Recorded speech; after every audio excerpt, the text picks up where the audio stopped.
말씀이 육신이 되신 하나님에 대해서 오늘 성탄절 강설하도록 하겠습니다. 오늘날뿐만이 아니라 예수님 당대에도 그랬고, 그리고 초대교회에서도 예수님의 신성에 대해 의구심을 품는 자들이 굉장히 많이 있었습니다.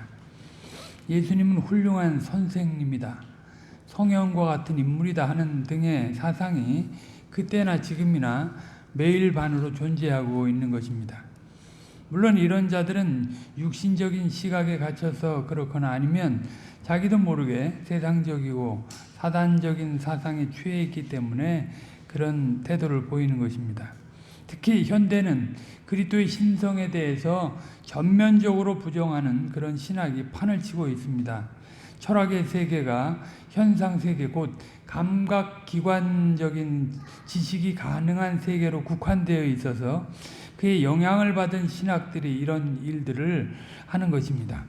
이게 인간 중심, 하나님 중심의 계시 중심의 신학을 하는 것이 아니라 인간 중심의 그 철학의 영향을 받은 신학을 하기 때문에 그리스도의 신성을 자기 눈에 보이는 감각으로 느낄 수 있는 그런 범위 안에서 이해하고 해석하려고 하기 때문에 이런 일들이 팽배한 것입니다.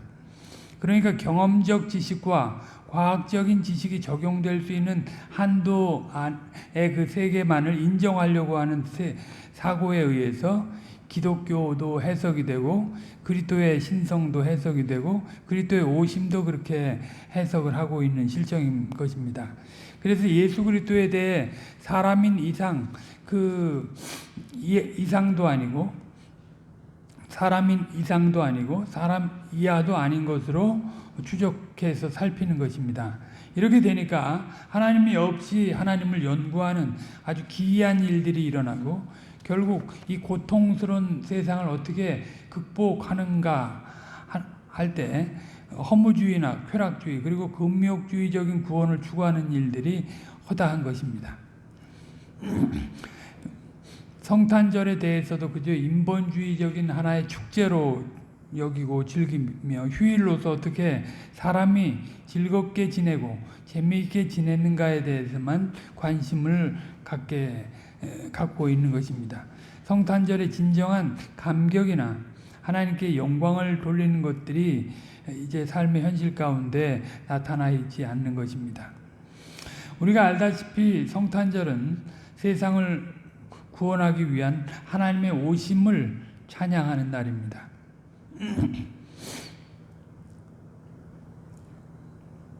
하나님의 구원의 경륜이 명백하게 드러나는 날인 것입니다. 한 기독교 학자는 하나님의 오심은 삼위일체 하나님 다음으로 아주 큰 신비라고 말했습니다. 삼위일체 하나님을 아는 것도 우리가 참 신비로운 일인데 그 그리스도께서 그 하나님 되신 그리스도께서 이 땅에 낮아지신 것도 신비다. 주님의 오심은 사람의 이성과 과학으로만 도저히 알 수 없는 그런 일입니다. 이것에 대해서는 만유의 주재자이신 하나님의 약속과 성취라고 하는 신학으로서만이 알 수 있는 그런 일인 것입니다. 철저히 성경 중심의 언약 신학과 계시 신학으로만 알 수 있는 그런 그리스도의 오심인 것입니다. 이렇게 성육신으로 하나님과 사람으로 되신 분이 사람 가운데 거하시는 것이 더할 수 없는 은혜가 되고 영광이 되는데 그 죄인들이 스스로 어떻게 구원을 할 수 없기 때문에 그런 것입니다. 오늘은 요한복음을 중심으로 이런 성육신의 예수님께서 어떻게 오셨으며 어떤 분으로 증거됐는지 그리고 예수님 자신은 당신에 대해 어떻게 해명하셨는지 등에 대해 보도록 하겠습니다. 예수님에 대해 성경이 가르치는 바대로 바로 알고 어떻게 오셨으며 어떻게 증거됐는지 알고 행보하는 것이 우리에게 교회 그와 연합된 교회아로서 구원의 생명이 있다 하는 그 구체적인 증거가 되는 것입니다. 이런 알므로써 그릇된 사조들을 다 힘있게 물리치고 나갈 수 있고 또 주님의 몸인 교회로서 그 책무도 다해 나갈 수 있게 될 것입니다. 성경 본문, 오늘 본문을 읽도록 하겠습니다. 요한복음 1장 1절로 18절입니다. 우리가 이전에 하나님 나라 강설할 때 말씀드린 바가 있지만 요한복음이 들어있는 오늘 본문이 들어있는 요한복음은 복음서 중에서 아주 제일 늦은 시기 AD 그러니까 주후 약 80년대에서 90년대 사이에 사도 요한에 의해서 기록된 성경입니다. 당시 세속 역사적인 환경을 보면 헬라의 그 그릇된 철학들이 만연하고 있었고 기독교의 환경은 기존의 그 유대교들의 그 외부적인 공격 가운데 있었는데 내부적으로는 또 각종의 그 이단 사설이 난무하고 있는 실정이었습니다. 기독교 신약 정경도 아직 확실하게 확정되지 않은 가운데 있었기도 하고요. 그래서 사도 요한은 그런 지혜 환경들을 다 고려하며 주의 백성들이 예수 그리스도의 인격과 사역에 대한 참된 영적 의미를 깨닫고 믿음으로써 그 그리스도 안에서 받은 영생을 잘 영위하도록 하기 위해서 이 복음서를 쓴 것입니다. 분명 우리가 알아야 할 것은 요한복음은 결코 이 세상의 헬라적인 사상이라든가 철학적인 사상에 그 영향을 받아서 상대적으로 쓴 것이 아니고 이미 존재하는 구약 성경과 그 유대적인 배경의 터 위에서 새 복음서를 염두에 두고 독특하게 말씀과 행위의 계시자이신 성육신하신 예수 그리스도에 대한 초역사적이고 신학적인 진술을 당대 그 언어를 써서 증거하고 있습니다. 그리고 예수님의 증거와 제자들의 증거를 구체적인 입증 자료로 제시하여 독자들로 하여금 생명으로 나아가는 바른 믿음을 가질 수 있도록 안내하고 있습니다. 여기서 우리가 잠깐 그 요한복음서하고 다른 공관복음서의 차이에 대해서 한번 복습하도록 하겠습니다. 다른 복음서들과 공통된 주제, 그러니까 아버지에 대한 이미지, 또 인자에 대한 이미지, 사랑과 믿음에 대한 내용 등들도 같이 있지만 문체와 어휘가 아주 다른 점이 많습니다. 그러니까 요한복음서는 아주 독특한 거죠. 이 요한복음서는 다른 복음서들과 달리 사건의 외곽적인 현상에 대한 기록보다는 아주 고차원적인 영적인 의의를 기록하는 특징이 있습니다. 가령 예수님의 탄생에 대해 다른 복음서 기자들은 그 역사적인 사실을 추적하는 데 그 관심을 모으고 있지만 요한은 그 역사적인 사실 너머에 있는 형이상학적인 의미를 찾아서 그의 탄생에 대해서 기록하고 있는 것입니다. 그러니까 그리스도의 탄생에 대해서 아주 본질적인 의미를 그리고 영적인 의미를 추적해서 쓰고 있는 것입니다. 그리고 이 요한복음서는 다른 복음서의 그 기록들이 갈릴리 중심의 예수님의 성역을 기록하고 있는 것과는 달리 세 차례의 그 유월절을 중심으로 예루살렘에서의 그 거룩한 사역을 기록하고 있습니다.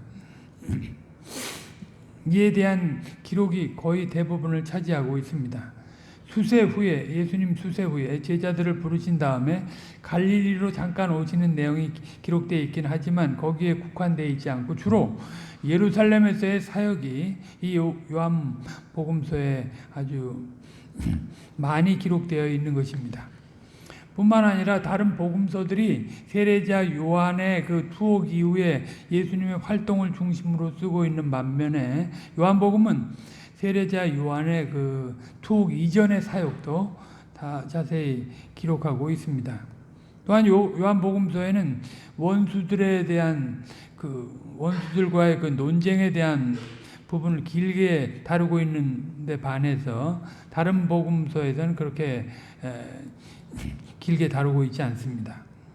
그리고 다른 복음서에 나오지 않는 독특한 내용들이 요한복음에 많이 나오는데 예수님의 그 마지막 강화와 기도, 대제사장으로서의 기도죠. 그리고 빌라도 앞에서의 그 재판과 그 재판에 대한 내용, 그 상세한 기술들이 나와 있고, 그리고 예수님의 부활, 출현 등이 아주 더 자세히 나와 있습니다.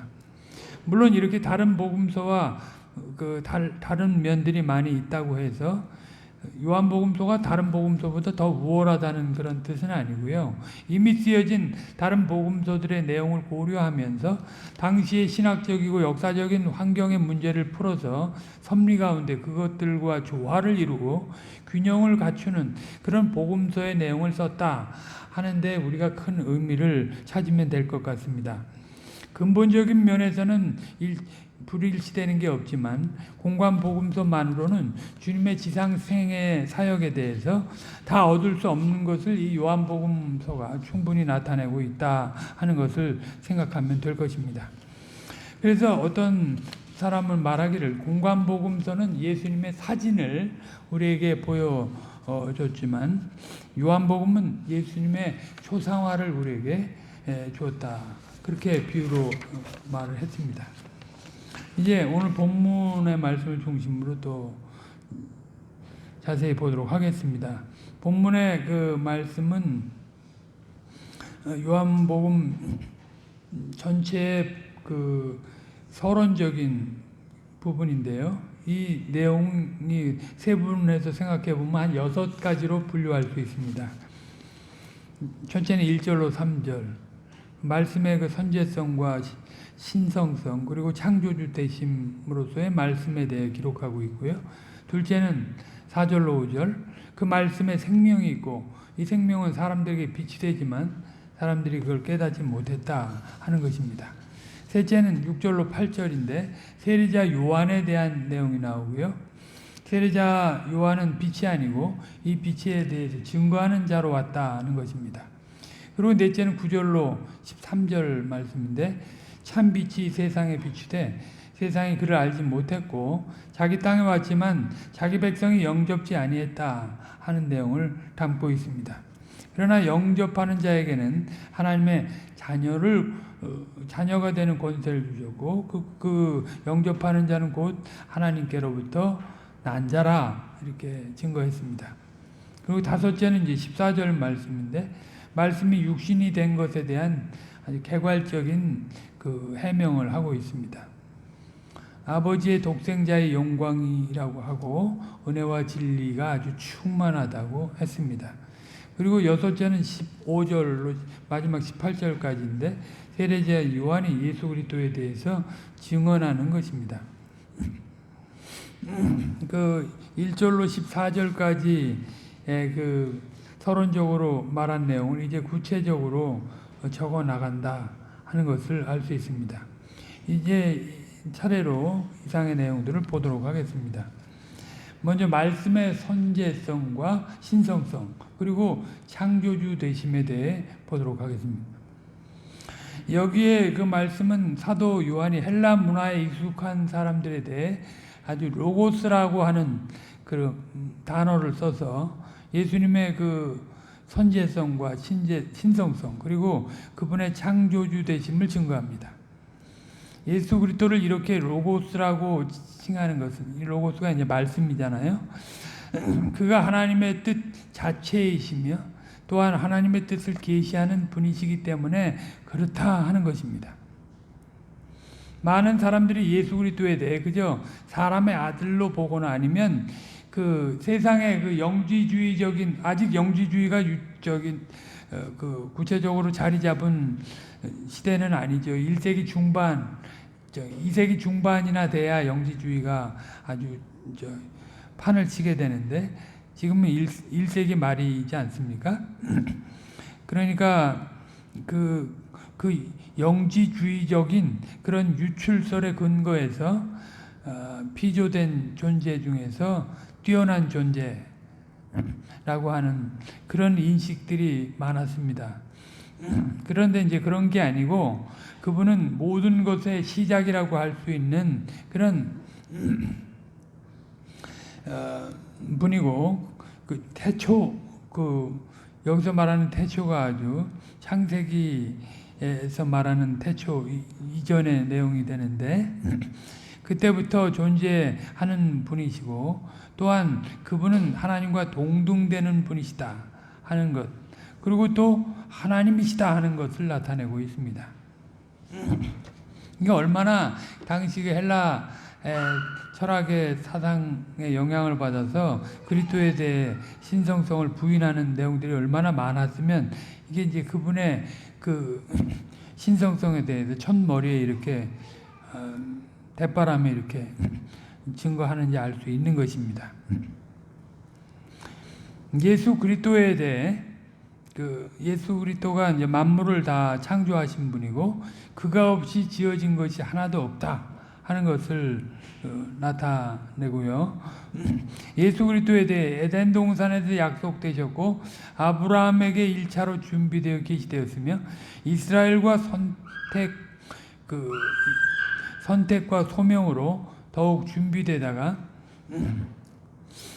다윗 때 더욱 모형적으로 보여진 분의 궁극적인 성취자이신 것을 아는 것이 굉장히 중요하지만 예수 그리스도에 대해 여기 복음서에서 가르치는 이런 것들보다 더 충분하고 분명하게 알지 못하면 진정한 그 빛에 대해서 그리고 영원한 생명에 대해서 그리고 영생과 믿음에 대해서 또한 구원과 하나님의 뜻에 대해서 아는 것이 많은 결핍이 있게 될 것입니다.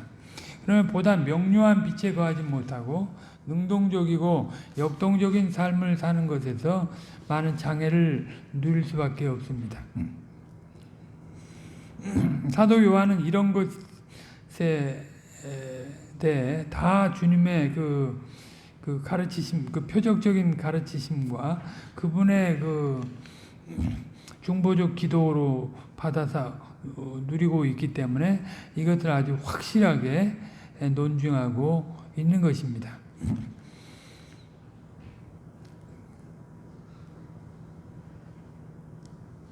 그러니까 계시 역사 속 구속 역사 속에서 약속되고 그 일을 다 이루신 그분이라고 하는 사실도 분명히 알아야 되겠지만 그보다 더 얼마나 위대하고 영광스러운 신성성을 가진 그런 분이신가 하는 것을 아는 것이 더 중요하다 하는 것입니다. 요한복음 17장 5절과 24절로 25절을 제가 잠깐 읽겠습니다. 17장 5절에 보면 아버지여 창세전에 내가 아버지와 함께 가졌던 영화로서 지금도 아버지와 함께 나를 영화롭게 하옵소서. 그리고 24절로 25절 아버지여 내게 주신 자도 나 있는 곳에 나와 함께 있어 아버지께서 창세 전부터 나를 사랑하심으로 내게 주신 나의 영광을 저희로 보게 하시기를 원하옵나이다. 의로우신 아버지여 세상이 아버지를 알지 못하여도 나는 아버지를 알았sap고 저희도 아버지께서 나를 보내신 줄을 알았sap나이다. 그러니까 하나님 앞에서 중보자로서 하나님과의 관계성 속에서 당신의 어떤 존재인가를 나타냈을 뿐만이 아니라 또 그분이 기도함으로써 아버지께서 붙여준 그들을 깨우쳐 주셔서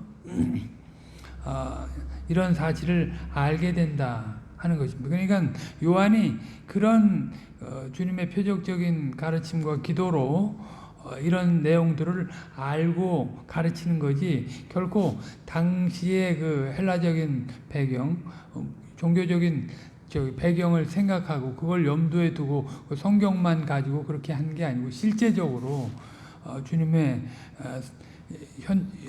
현재적인 그 인도와 가르침을 받았다 하는 것입니다.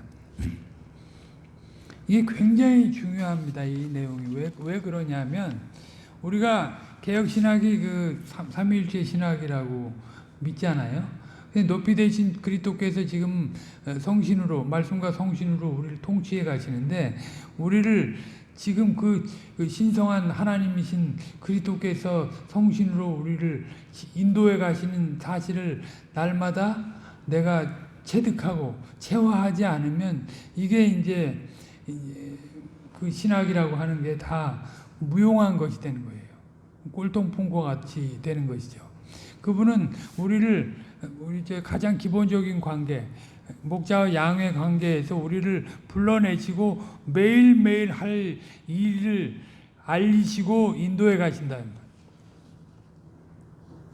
이게 사도 요한도 그 높이 되신 그리스도께 성신을 받아서 이 사실을, 높이 되신 그리스도께서 뭐 하늘을 보좌 우편에서 가만히 계신 게 아니잖아요. 지금 당신의 사역으로 그 성신을 보내셔서 세우신 그 교회와 함께 하시고 교회의 머리로서 그들을 위해서 기도하시고 그들을 그 사도들을 통해서 또 가르치고 있는 것 아닙니까? 그러니까 그 성도들은 그 사실을 깨닫고 그 주님과 이전에는 그 중보적 그런 일꾼들을 통해서 하나님과 교제를 했지만 이제는 직접 교제할 수 있는 그런 상황이 됐던 거죠. 그러니까 단순히 요한의 가르침에 대해서 그렇게 이념으로 받고 그 이론으로 이해하고 끝나는 게 아니라 그걸 자기가 그리스도의 몸인 교회 안에서 실제적으로 누려가는 거예요. 그분이 지금 사도 요한을 가르쳤을 뿐만 아니라 교회를 세워가셔서 교회를 통해서 빛을 발하시고 영생의 의미를 드러내시고 그 믿음을 나타내신다 하는 거예요. 이제 그게 되지 않으면 사실 신자라고 할 수가 없어요. 그 길 잃은 사람이든가 아니면 불신자든가 하는 거예요. 그냥 매일 아침에 우리가 기도해야 하는 이유가 그래서 그래요. 주님이 오늘은 나에게 어떤 것을 요구하셔서 나에게 생명을 주시는가? 내 교회 아로서 무엇을 하게 하시려고 나에게 이렇게 눈을 뜨게 하시고 나에게 이런 환경을 주시는가? 오늘 만나는 사람들을 통해서 무엇을 해야 할 것인가? 그것을 물어야 되잖아요. 그리고 교회를 세우는 일을 위해서 또 세상에 대한 사명을 감당하는 일을 위해서 내가 어떤 수고를 하고 어떤 기도를 하고 어떤 것을 증거해야 되는 그런 걸 알아야 이 사도 요한이 누렸던 것들을 우리가 실효성 있게 같이 누려가게 되는 거예요. 그것이 아니면 불신자와 같은 것이고 길 잃은 양. 주님이 날마다 아버지로서 성신으로 우리를 말씀과 성신으로 지도해 가시는데 그 사실을 모르며 말씀이 육신이 돼서 우리 가운데 거하심에 은혜와 진리가 충만하다. 그거를 그냥 2000년 전에 사실로만 이해하고 지금 나와 관계가 없으면 그거 아무것도 아니다. 아무것도 아니다. 주님의 말씀이 생명의 말씀이 되지 않는 거예요. 그냥 하나의 종교적인 이론이 되는 거예요.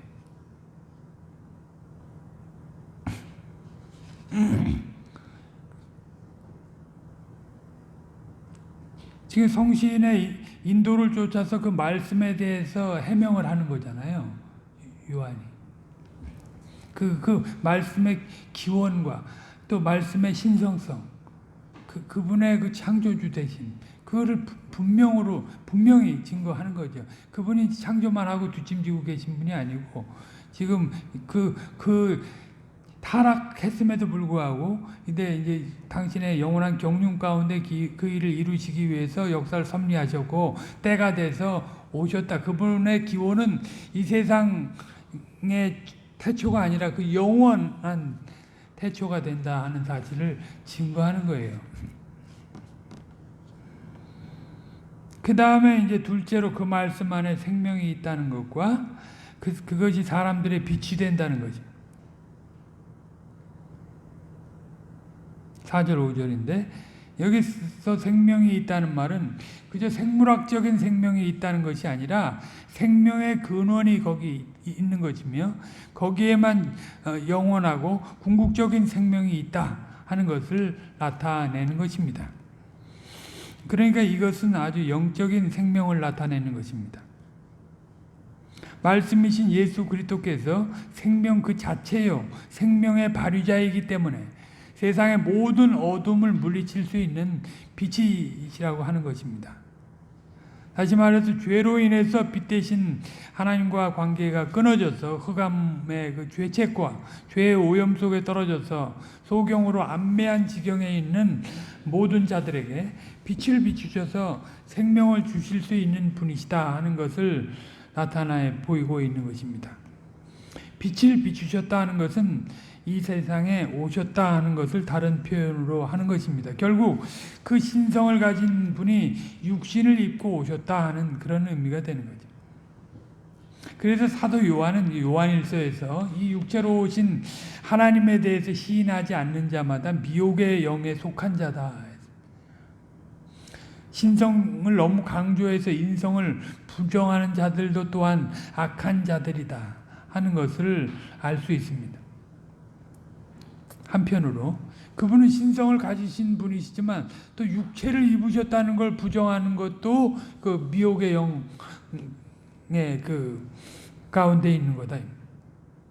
요한일서 4장 1절로 2절에 보면 사랑하는 자들아 영을 다 믿지 말고 오직 영들이 하나님께 속하였나 시험하라. 많은 거짓 선지자가 세상에 나왔음이니라. 하나님의 영은 이것으로 알지니 곧 예수 그리스도께서 육체로 오신 것을 시인하는 영마다 하나님께 속한 것이요. 그 하나님 되신 분이 육체로 오신 것을 시인하는 건데 왜 오셨냐 이 말이에요. 그것이 우리의 구속을 위해서 이 어두운 세상에 빛을 비추시고 생명을 주시기에 오셨다는 걸 믿는 거죠. 내가 그런 아주 죽은 존재, 아담 안에서 죽은 해골과 같은 그런 마른 뼈다귀와 같은 그런 존재였지만 그 그리스도로 말미암아 생명을 얻어서 이제 산자가 됐다 하는 것을 시인하는 게 그 시인하는 자가 하나님께 속한 자인 것입니다. 생명이 있는 자이고 빛이 있는 자. 그러니까 이전에 줬던 그런 모든 삶의 그런 그 시스템을 완전히 그 그리스도 안에서 변혁해 가지고 은혜의 방도를 쫓아서 새로운 시스템 안에서 그 생명을 발휘하고 살아있는 생명을 그리스도의 생명을 발휘하고 살아가는 것입니다. 그게 그 일의 시작이 이제 그로부터 나는 시작이 그 예수 그리스도께서 신성을 가지신 분이실 뿐만이 아니라 육체로 오신 분이다. 죄인을 대속하시기 위해서 그걸 시인할 때 시작이 되는 거죠. 이제 셋째로 그 빛에 대해 증거하는 자인 세례자 요한에 대해서 6절로 8절에 증거하고 있습니다. 누가복음의 내용을 참조하면 세례자 요한은 제사장 사가랴와 그의 아내 엘리사벳 사이에 태어났습니다. 이건 뭐 스가랴라고 하기도 하고 지가랴라고 그렇게 번역한 책들도 있습니다. 우리 성경에는 이제 사가랴라고 나와 있는데 그는 유대 광야에서 성장했고 그곳에서 예언자로서 소명을 받았습니다. 물론 그의 존재의 기원도 주님께로 있는 거죠. 구약의 모든 그 예고를 이루기 위한 존재로 태어났고 이제 그 일을 위해서 구별되게 이제 쓰임을 받았던 거죠. 그래서 사람들은 그가 그 유대 광야에서 쿰란 공동체나 에세네파의 영향을 받았을 것이라고 추정을 하지만 그것은 정확하게 알 수 없고 분명한 것은 그 출생에서부터 신적인 기원을 가졌고 주님의 탄생과도 연관이 있었으며 그 부모들도 그가 메시아와 어떤 관계가 있을 것으로 알고 있었다 하는 거죠. 그것을 알고 받지 않으면 그 세례 요한을 잉태해서 그 찬양할 때 그 메시아를 찬양할 수 있지 않게 되죠. 세례 요한의 출생을 보면서 그 메시아를 찬양하는 일을 그 부모가 하지 않습니까? 그러니까 기득권을 가지고 유대교의 아주 정통 지도자들, 지도급의 사람들은 전부 주님의 오심을 모르고 있을 때 그 변방에 소수의 몇 사람들을 통해서 그 하나님의 약속을 대마하고 그 때를 기다리는 사람들을 통해서 구속사가 진전됐고 확장됐다 하는 것을 우리가 이런 세례자 요한의 출생을 통해서 알 수 있는 것입니다. 그러니까 그 부모가 그 구약 계시의 내용을 충분히 가르쳤을 것이고 그의 사역에 대해서 안내를 했을 것입니다. 그는 선지자로서의 또 소명을 받고 국가적인, 당시는 국가가 이제 교회였으니까요. 국가적인 회개를 외치며 주를 위한 백성을 예비하는 자로서 세례 사역을 감당하게 됩니다. 그러니까 그는 당대 이스라엘의 부정과 부패를 지적하며 돌이켜 아브라함의 진정한 후사가 되어야 할 것을 선언했습니다. 메시아를 예비해야 하고 메시아 왕국의 예표적인 국가를 이루고 있는 그런 존재들로서 그 속성을 발휘하고 있어야 되는데 그런 것이 없이 그저 정치적인 회복이나 민족적인 회복을 꾀하고 있다면 이제 그것부터 고쳐야 된다 하는 것을 세례 요한의 사역으로 알 수 있게 되는 것입니다. 그는 임박한 메시아의 도래와 그를 예비하여 하는 자들의 도덕적 상태를 증거했습니다.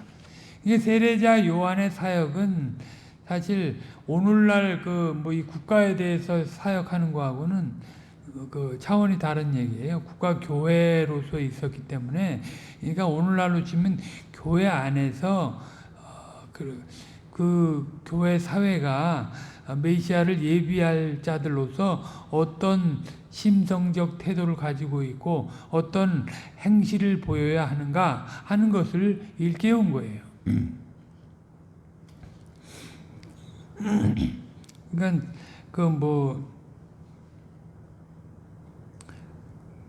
오늘날 광화문 죄인 목사 같은 사람들에 대해서 이 시대에 사사라고 말하고 있는 그런 정신없는 사람도 있는데 이 시대에 애국자고 사사라고 말하고 있는 그런 거하고는 성경을 진짜 잘못 해석하는 것이고 그런 거하고는 차원이 다른 그런 사역이 되는 거예요. 세례자 요한이 이제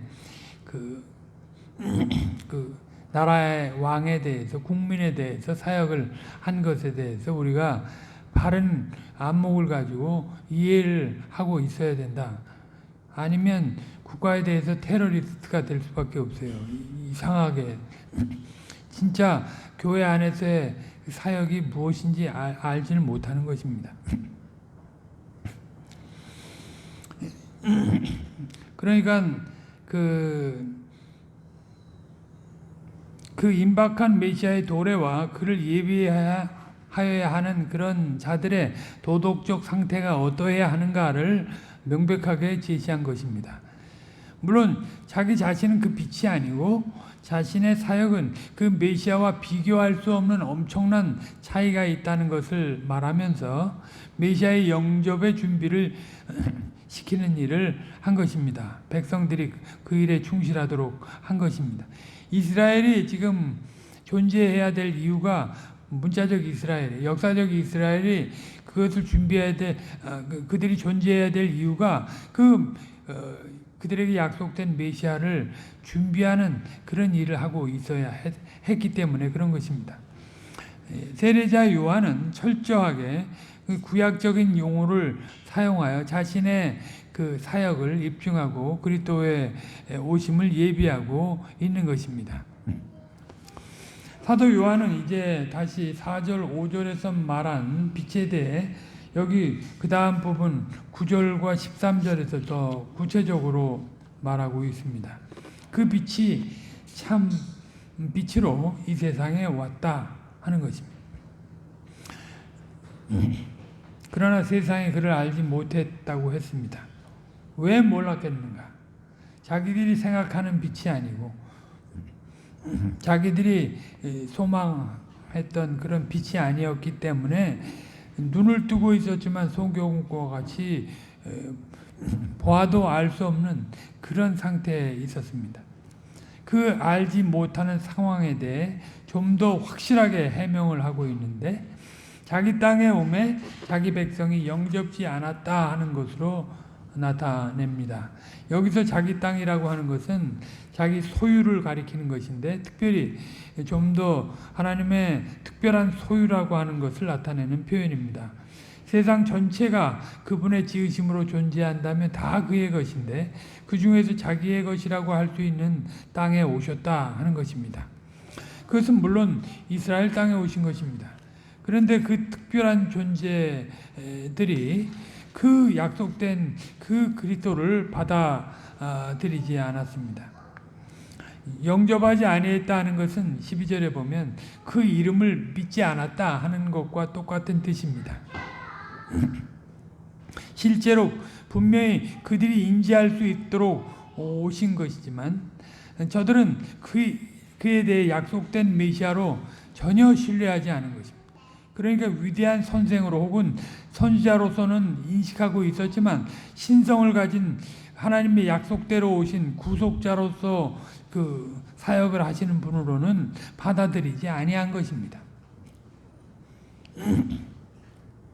그런데 여기서 사도 요한은 자칫 실패의 역사로 전개될 그런 상황에서 그 빛을 믿고 받아들이는 자들에 대해서 언급을 합니다. 그들에 대해 하나님의 자녀가 되는 권세를 주셨다 하는 것입니다. 그런데 여기서 믿고 받아들이는 자들이 있지 아니해야 할 사실 하나를 제시합니다. 그것은 저들의 믿고 받아들이는 행위를 하나님이 받아서 하나님의 자녀가 되는 것이 아니라는 의미로, 이는 혈통으로나 육종으로나 사람의 뜻으로 나지 아니하고 하나님께로서 난 자들이다. 영접하는 자들의 그 어떤 그 믿음과 행위로 하나님께 나는 게 아니고, 이미 이제 하나님께로부터 하나님의 뜻 가운데 나는 자들이라는 사실을 분명하게 밝혀서 저들이 이제 주님의 자녀가 되는 권세를 받은 것에 대해서 스스로 높일 수 있는 것들을 다 차단하는 거죠. 그들이 하나님의 자녀가 되는 권세를 받은 것은 전적인 하나님의 은혜다라고 하는 사실을 밝히고 있는 것입니다. 내가 믿고 영접해가지고 내가 하나님의 자녀가 되는 것 같지만 이미 그것은 하나님의 영원전의 뜻 가운데 이루어진 것이다 라고 하는 것을 나타내고 있는 것이에요.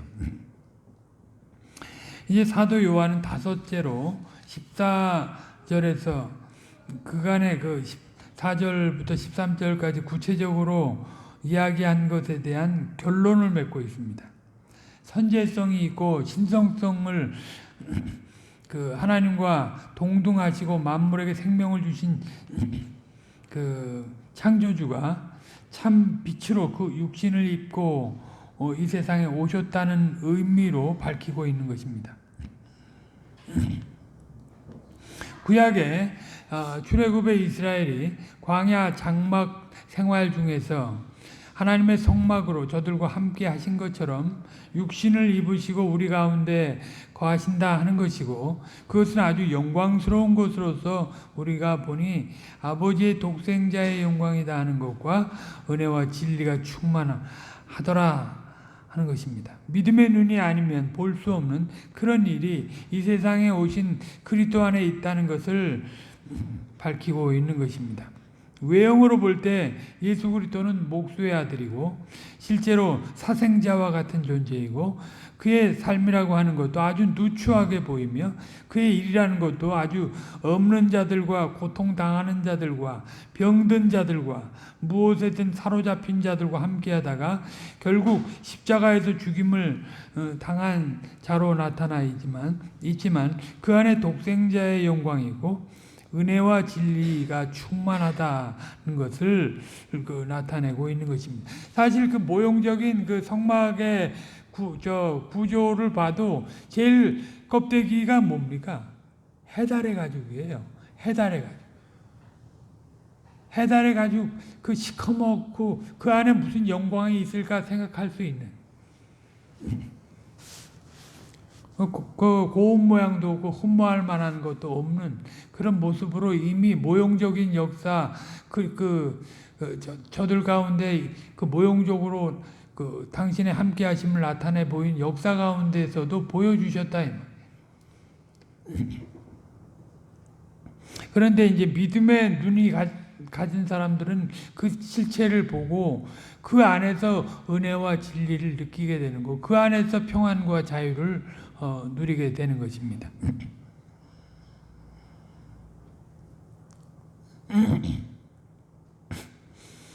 아버지의 뜻을 이루기 위해 오신 영광이 그 안에 있으며 자기 스스로는 구원을 이룰 수 없는 자들에게 그분이 오셨기 때문에 아주 은혜스러운 것이고 인생의 모든 근본적이고 본질적인 문제를 해결할 수 있는 그런 지혜가 그 안에 다 있기 때문에 그것이 진리가 되는 것입니다.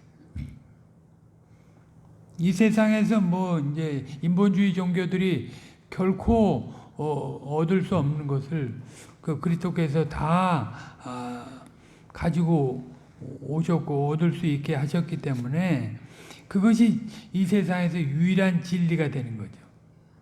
그분의 오심으로 말미암아 모든 것이 다 회복이 되고 완성되는 것이므로 조금도 부족함이 없이 충만하다 하는 것입니다.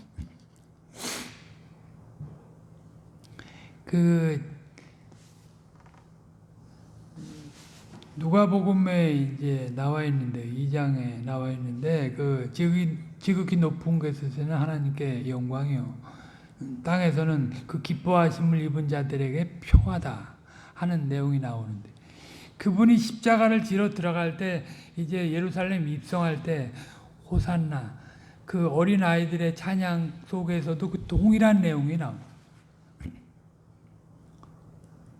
하나님의 영광과 땅에서의 평화가 그분이 십자가를 지러 들어가 예루살렘에 입성하는 속에 그러니까 그 예루살렘의 실체가 뭡니까? 그 하나님 나라 그 주님이 다시 오셔서 완성하실 하나님 나라 아니에요? 그거를 그리스도의 구속 사역으로 내 구속 사역을 위해서 들어오시는 걸 보고 그걸 찬송하게 합니다. 그게 믿음이 아니면 그렇게 할 수 없는 거예요. 그러니까 주님이 표적적으로 보여준 거죠. 어린아이들을 통해서. 그 아무것도 모르는 사람들의 이불을 통해서 그걸 나타내신 거예요. 그 허다한 지식인들, 기득권을 가진 그 사람들은 아무도 그 말의 의미를 알지 못했고 저들은 그 정치적인 메시아만 생각하고 있기 때문에 오히려 그 죄인들과 함께 하시며 구속주로 오신 분을 받아들이지 못하고 십자가에 죽이는 일을 하지 않습니까? 믿음의 눈이 아니면 찬양할 수 없는 주님의 오심을 어떻게 그 마을 구육관에 세상의 왕이신 분이 마을 구육관에 오셔가지고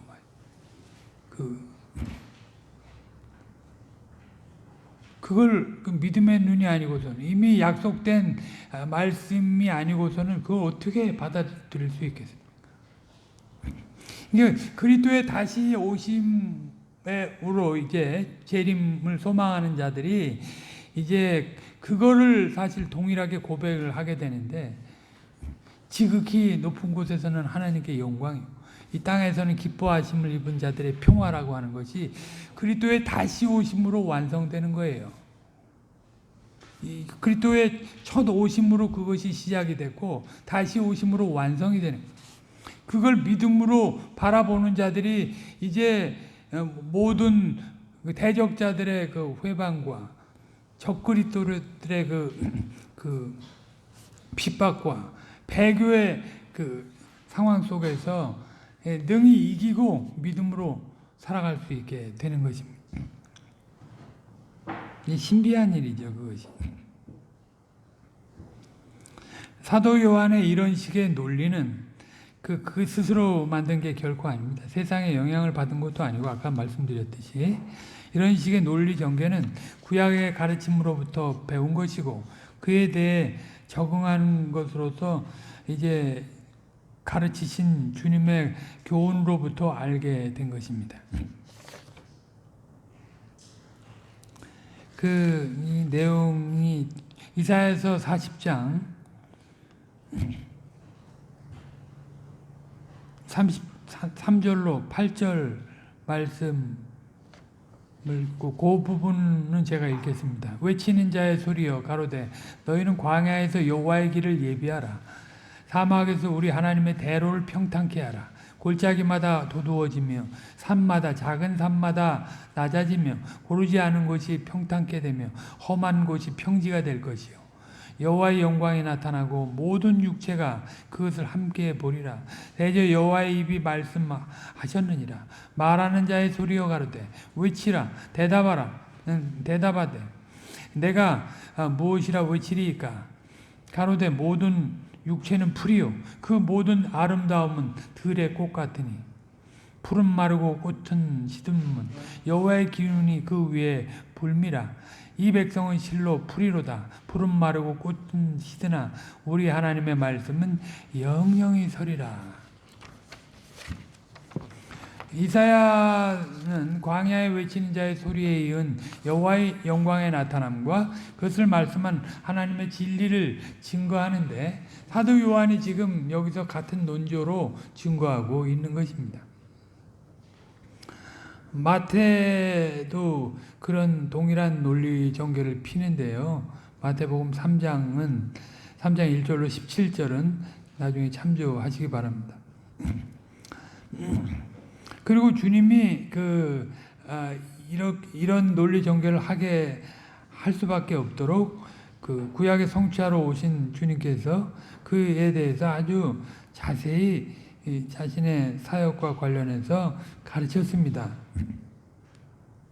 마태복음 4장에 그것이 나타나는데 4장 12절로 17절입니다.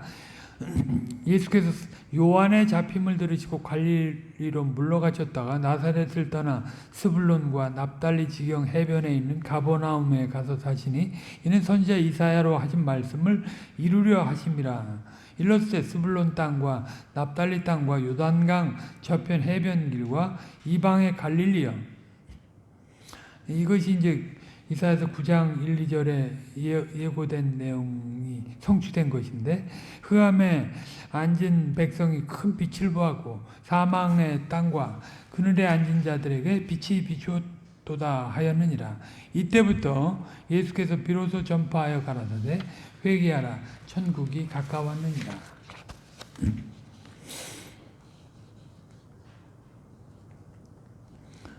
이제 본문의 마지막 부분을 봅니다. 15절로 18절인데 세례자 요한의 증언에 대한이요. 이 부분도 이제 앞에 6절로 8절에서 말한 것의 구체적인 증거 구절이 됩니다. 개괄적으로 설명한 이후에 빛이시고 생명이신 그리고 진리이신 예수 그리스도의 활동에 대해 차서 있게 증거하는 것입니다.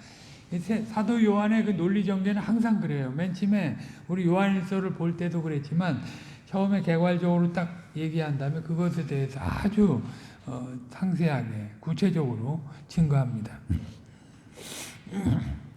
앞부분에서 구약에 성취하러 오신 분에 대해 말씀한 것을 여기서 자세하게 펴서 증거하는 것입니다. 그러니까 세례자 요한조차도 예수 그리스도의 우위성과 선제성과 그 신성성을 말했다고 하는 것입니다. 어떻게 보면 15절 말씀이 삽입절 같지만 그렇게 볼 수 없는 것이 있습니다.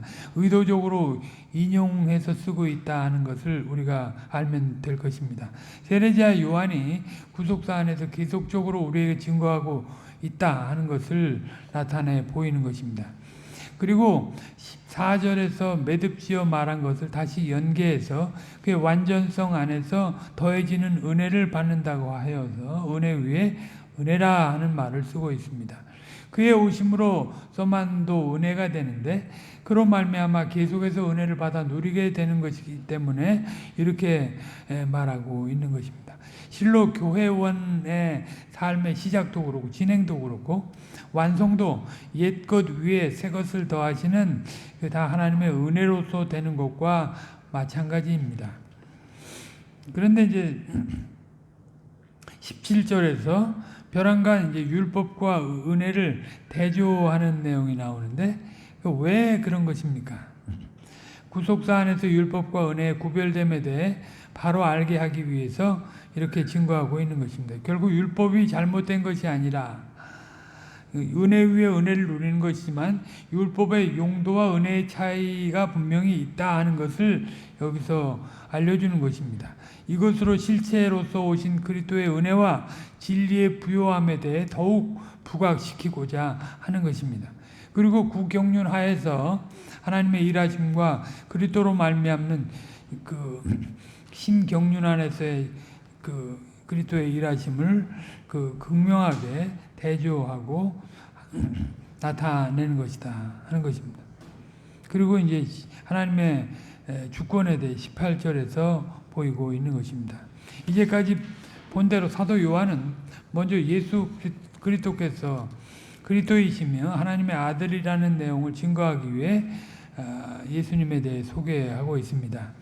말씀이 하나님이시고 그 말씀이 육신이 되어 독생자의 영광으로 우리 가운데 거하셨다. 본래 하나님을 본 사람은 없지만 말씀이신 그리고 독생하신 그 하나님이 이것을 나타내셨다 말하는 것입니다. 요한이 이 말씀을 사용하게 된 것은 하나님의 창조적 말씀을 어떤 의미에서는 하나님으로부터 독립된 존재로 간주하는 그런 사상적 흐름에 어느 정도 진전을 보였던 유대인들과 그리고 하나님의 말씀을 전파하며 사실상 그 말씀을 예수님과 동일시했던 그리스도인들과 그리고 그 말씀을 우주 안의 질서와 합리성으로 그 원리로서 인식했던 지적인 이교도들, 그러니까 뭐 스토아 철학자들, 당시 유행하던 스토아 철학자들에게 동시에 이야기할 수 있는 그 내용이 되기 때문이었다 하는 것입니다. 물론 요한이 전하는 바는 이전에 언급되었던 내용들의 진정한 표준이 되는 것입니다. 사도 요한은 세례자 요한의 예언적 증거를 제시함으로써 이제 그 예수께서 세상 죄를 지고 가는 메시아이심을 증거하고 있습니다. 구약 성경에 제시된 내용의 실체로 오신 분이심을 구체적으로 나타내는 것입니다. 세례자 요한이 계속해서 예수께 대해 뭐라고 증거했습니까? 요한복음 1장 33절로 34절에 보면 나를 보내어 물로 세례를 주라 하시는 그이가 나에게 말씀하시되 성신이 내려서 누구 위에 든지 머무는 것을 보거든 그가 곧 성신으로 세례를 주는 이인 줄 알라 하셨기에 내가 보고 그가 하나님의 아들이심을 증거하였노라 하니라. 그러니까 이것을 보면 예수님의 하나님의 아들로서의 구속사역의 어떠하심을 뜻깊게 보여주는 대목이다 할 수 있는 것입니다. 사도 요한은 본문 이후에 계속해서 이제 예수께서 안드레와 그의 동료들을 만나는 일을 통해서 예수님의 메시아 되심을 입증합니다. 요한은 이때부터 예수의 증인들의 증거를 기술하는 것입니다. 이 말씀을 맺겠습니다. 주님은 하나님이십니다. 우리 주님 예수님은 하나님이시다. 때가 차서 사람으로 오신 그런 분이십니다. 타락으로 어둠 속에서 영원히 멸망할 자들에게 생명을 주시고 빛을 주시고 믿음을 주시기 위해서 이 땅에 오신 분이신 것입니다. 우리는 주님을 알기 전에 타락의 비참한 가운데 죽은 자로 살던 자들이었고 또 소경이었고 불신자들이었습니다. 그리고 하나님과 분리되어 일생 하나님을 대적하던 자들입니다. 그런데 주님께서 이 낮은 땅에 오셔서 은혜 위에 은혜를 주심으로써 구속을 받아 주님께 연합되어 주님의 영적을 영적인 생명을 소유하게 되었고 영광의 참빛을 바로 바라보게 되었으며 믿음을 따라서 행보하게 되었습니다. 이제는 더 이상 하나님을 대적하지 아니하고 하나님의 영광에 가담해서 오히려 하나님을 기쁘시게 하는 자로 살아가게 되었습니다. 우리를 이렇게 만드신 주님께 감사하고 진정으로 찬양을 올려야 할 것입니다. 입술로만이 아니라 온몸으로 세상에 이러한 주님을 자랑해야 할 것입니다. 그리고 그 주님이 명하신 일들을 이 시대에 우리가 이루어갈 수 있도록 힘써 나가야 할 것입니다. 죄 성신의 힘입어서 죄를 미워하고 하나님의 거룩한 통치를 나타내며 주님께 받은 사랑으로 낮은 자들에게 더욱 다가가서 주님의 복음을 힘써서 증거해야 할 것입니다. 기도하겠습니다.